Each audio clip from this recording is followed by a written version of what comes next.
I'm back. I am back from school of life. Okay, I've been out in my class, browsing around, peeling pages, peeling information, looking for where to find information that will benefit me, okay, as a person. And I'm hoping to share this information with whoever is wanting to learn just like me. So on this note, the topic for today is about shushing our kids. Oh God, especially in a situation that doesn't favor them. Oh gosh, I am just coming back from that class, and the amount of people, okay, they've split themselves into different school of thought. The people that agree the child should speak up, the school of thought that says the children should not speak up, and there's that another school of thought, that's the most dangerous ones, the ones that say nothing and they just look and pretend they can't see. So these three schools of thought, we're going to break it down. While I was pouncing around the classes of life, this topic came about. When children are involved in, let me call it, disharmony in the house for whatever reason, and down the line they can't speak up, even when they've become adults, and we are still victimizing them from saying how they felt, their own perspective during all this internal war or internal affairs. There's a phenomenon going on. Not a phenomenon. There is a lot of chitty-chatty going on about some topics. So I was like, let me go to the comment and read. So this young, I'll give you this scenario, okay? This scenario. It's not fictional, it's real, it's happening. And we are keeping up with it. So this young man has been, in a DV home. And he came up to social media to speak up about how, he was being treated and what he found out during the home and stuff like that. And of course, the African in us did not disappoint me. But also, another aspect of the African in me, in fact, how will I say, blessed me. And then gave me the how do we call it now? The spark to do this video. Because what I found out is we as a community, we've grown. And we are still growing. In fact, the people on the growth journey, I think they are outnumbering the people that are still sitting down there. You should not say something journey. You know those people. Those who like, let's keep it in our house. Let's not talk about it. We are outnumbering them. So the first, story that got to my head was me going into the comments of somebody's video. And I was like, what's this person saying? I was like, what? I thought I was going crazy. So as usual, I leave a comment. So let me read this comment for you. Or I might pin it, but I'll just read it quickly for you. So I went on to say, I'm just going to read from my other phone. This is the challenge in our world now. So this is not just an African thing or a British thing or Arab thing. It's across the globe. There's a lot of changes happening in terms of how we allow our kids to speak up respectfully. We are not planning to shush anybody. Because they shush us for so long, we grew up and we became adults. We grew in age, we grew in stature, we grew in physics. Most time we didn't grow in our mindset. So anything that happened, all our world comes crumbling down. So let me read something for you. This is the challenge in our world, I wrote now, okay? A victimized child is not even allowed to express themselves. Even when they grow up and out of their unhealthy environment, they are still not allowed to express themselves. So this individual, I went to say, he is an adult and have the right, okay, to speak up, especially against a parent that continues to make life hell for him or her. We should not shush our children from speaking up against us as a parent, okay? If not, many children are being harmed in their very home, and society is asking them to be quiet. In the past, we had this group of, believers or thoughts that whatever happened, as long as I'm a parent, I should be able to do with you as a child whatever I feel like, and nobody bat an eyelid about it. It was okay, it was normal, it was like life goes on. It was like people waking up, getting on their their correction tools, and then they start to go on the child, and people saw it as normal. Those children, they were do whatever they like with. We are one of them now. We are adults, and most of us have gone through the self-reflective journey, and we said, no. Some of the things they were doing to us, we did not like it, but we had no avenue to speak up. So now we have children, and we are saying we don't want to go through this route. We will discipline, but we shall not harm a child in the process. Harming a child is not just physical. So the author of this video was not happy with the comments down there. Of course, a lot of people are like, how can you say it's okay? How do you agree that a child who has grown up to be like 25 should still be shush? Because he spoke up against, or he came and said his own opinion from the perspective of a child, how he saw his upbringing, and how that upbringing continued to affect him till, young adult. His mindset, his way of life, his educational values, his life just changed. And some people think it's okay. So now they are saying, oh, don't speak up against your father. Excuse me for laughing. Don't speak up against your mother. We are in a civilized society now, okay? If you have an Android phone, you need to stop using your analog mind. You need to update yourself that whatever you're doing to your children when they are young and they cannot speak back, they cannot fight back, they don't know how to access help. Once they are grown up, if there's nobody there to advocate for them, once they're grown up, they will come for you. That if you've not gotten anything out of what is going on, if you maltreat your children, if you don't treat them well, for any reason you feel, oh, I am in charge, I am the authority over them, and you've misused that authority, they will come for you. Just so that you can see that the mindset of people, a lot of people, is changing. They are agreeing that children should speak up. And they are agreeing that parents should be held accountable for some of the damages they are causing to their children. Okay? We are not saying we will not discipline our children. We are not saying we will not, nurture them well. What we will not do in that process is to harm them. Mentally, physically, emotionally, spiritually, we will not. That is the pledge of the 21st century parent. And while we are doing this, we are beginning to see how much of that should I add, how much of that should I take away. So there's that space where people are still trying to find out what's the right solution or combination of parenting that brings a rounded person. Not over spoiling the child. No, that child is still going to come back and be traumatized. Trust me, there'll come a time and say, oh, you spoiled me way too much, that's why I'm traumatized. Yes, it's happening. We have overloved the children, or some of our children, and they are of no good. Not of no good. They are creating societal mess, and you're like, oh, I thought I gave love, but it's too much. Anything too much that doesn't have balance, you're going to chuck it out of parenting, especially the area of shushing your children. Some parents are not ready for feedback, especially in the African community. I don't know about other people's community. I'm just speaking about my own community as a summary, not as a definite, thing that is happening.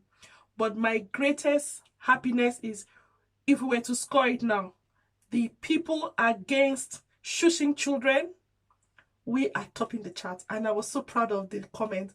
We are topping the chart. We are recognizing that some of the, old belief system, way of life, way of behaving, it's not working. Some of it has not worked for us, so we are editing it. In fact, I am so proud of the Africans that are sitting down and editing some of our behaviors. I did that. I am still editing some of my behavior, and some of them I just totally let go. Some I replace it with a different tools. Okay, a different tool. The teachings that we are taking up now, it's accessible and it's how less it's fit the purpose of the environment we find ourselves, and we are all thriving. Now, there was another school of thought. Those ones are making me laugh. Now, the last group of people, the school of thought of, it's none of my business. They don't say anything, they just ruminate in their brain. They can do whatever they like. It's none of my business. It's not my child. Okay, it happened to me, so it's fine. Those people are dangerous. Dangerous people. Dangerous in the sense that they are reckless in their, how will I call it, in their subconsciousness. They are clueless. And I'm really, really worried for such people because they never had access to information. Even if they access information, they don't know what to do. They don't know what to do. They don't value, not that they don't value, some of them are just blindsided by their mindset. They don't even realize they have this mindset because they just came, read, and walked past. But I'm so glad that the topic, or yeah, the topic is actually allowing people to speak up. And I'm happy that we have social media now. I'm so happy because some of the things I used to wonder as a child, like, why is my neighbor like treating their children like that? I'm like, I go home and ask my mom, isn't that so mean of that parent to be doing that? My mom was trying to intervene, or maybe another family person might intervene, but they don't listen. But my mom used to say, oh, don't worry, time will catch up when they grow up. I never really understood it, but now we can see that time came and smoked them out from their I am the parent mode. Time will subdue you. It will humble, not subdue, it will humble you.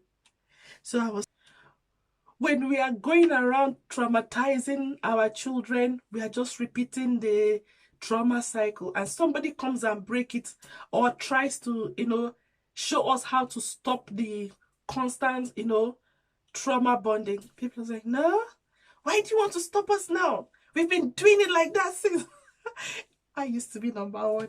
I've been doing it like that, but there's a better way. There's a better way. So I'm glad people are actually seeing it, speaking it, and living it. That some of the parenting styles we did is not working. So if you find a child in a trauma space, we are not here to subdue the mini us. The mini us is to become a better version of ourselves. So this lady was like, no, my dad was doing this to me when I was young, and it's okay. I was like, how can it be okay? Do you see the trauma bonding? It's spinning round and round and round us. So even somebody else comes and say, I don't like it. Say, why don't you like it? It's been happening everywhere. It's all around the environment. You should like it. But somebody else is saying, I don't like how our parents, they are treating me. It's like, oh, don't worry, my dad and my mom, they are like that. We see it as normal. Some people are not seeing it as normal. In fact, they refuse to take it sitting. That's why they are speaking up. And me, anybody that is speaking up, my ears like this. What are they saying? What can I learn from it? Please let people speak up. Some people have found justice from the voice of children, especially people in DVs, where they have to give account of what has happened in their home. It's not a good place for a child to be, but sometimes it's a necessary space for them to speak, because people value their opinion, they value their facts, they value to see it from the child's perspective. So even in family court, they are allowing people, professionals, assess those children, because they are just seeing it the way it is. They are not editing something in it. But this is actually a 20-something-year-old man who came up and said, my dad is doing this to me. He continues to do it. We are seeing it happen. We are seeing him still doing it in real life. In fact, he's not editing. We are seeing it live. And people are still saying, no, he shouldn't respond to the dad. Oh my God, he needs to respond to the dad because now, one, he's an adult. He can advocate for himself. And I want people to stand by a child who is advocating for themselves. Some people, the other school of thought, they were like, oh, we support the dad. The dad is supposed to, he's in charge, he's a man. But the dad is ruining the son. But nobody's saying, oh, dad, you need to change your character, you're hurting your son. No. This is the school of thought. While the other ones are just on the fence like Humpty Dumpty. They sat on the wall. And there came a great whatever came and bashed them and they went off the wall. Nobody's coming to save any Humpty Dumpty sitting on the wall. That's how the world is going now. Please, if you want to help a child that you've observed is going through any difficulties, the first thing you need to do is listen. And when you're listening, listen attentively with your soul, with your heart, and with your mind, with your logic. You need to hear them because they can see. They know if you're listening to them genuinely or not. If they can't advocate for themselves, please go and advocate for them. And while in the process, don't let anybody intimidate them, bully them back into whatever trauma they are trying to crawl themselves out with their little self. Because the society now is trying to subdue this boy, a man, for speaking up against the injustice he suffered in his father's environment. And the African community is like, no, he needs to go and apologize to his father. And I'm glad for all the 80% of people saying, no. In fact, if we catch that father, he needs to come and amend the trauma he's caused the son of. As we say, this is our sons. We are not going to let any father, mother come and traumatize us again. Even when we are grown up, that we can speak for. He's lucky the boy did not send him to a civil court so that he can come and explain all the things he was doing to him. Don't traumatize anybody. A boy, a man, a woman, a child, animal, any God's creation. Do not go there. If you know you cannot show them love, please, to the left, as I'll say, just gently go your way. Just try, look for a small corner and go. Just let them be. The one who will save them, the one who will stop for them will show up. If you're not the one, don't come here and add to their injuries. If you're not bringing any solution to them, don't add to them. Look for social service. Look for, all the tools available within your space. Look for, a safe haven for them until they get their footing. They will remember. It's adding to their healing journey. Don't come and be typing on the internet, he's supposed to go beg his father. You're supposed to go and beg your parents. Parents are traumatizing you, nearly sending you 6 feet under. No. Such parents, we will snip all of you out. We don't need such parents. We will forgive you. We will love you from a distance. After all, people go to the zoo and watch the lion from a distance. They don't go there and say, oh, this lion, I'm going to live with them. The lion is a terrifying animal, and please don't go there. Okay? Even if you go to the zoo, make sure it has an enclosure. We are not going to say because the parents gave birth to us, they are entitled to molest us. They are not entitled to that. And the society, you're not entitled to re-victimize anybody. If you're not part of the story, just step away. Respectfully, kindly, lovingly. If not, just join those people on the Humpty Dumpty space. When you finish sitting on the wall and you fall and crack yourself, it'll be okay. But until then, love you to leave you. I'm back out in the jungle. Not in the jungle. I'm back in the class. Looking forward to learn. If I find another chapter on our page on our, journey as people are now in the community and we are learning through personal experiences, other people's experiences, whatever, we'll find another topic for the class and I'll come back to the pie community. But till then, leave me a comment in the pie chat and we'll see how it goes. So see you in the future, and as always, love you.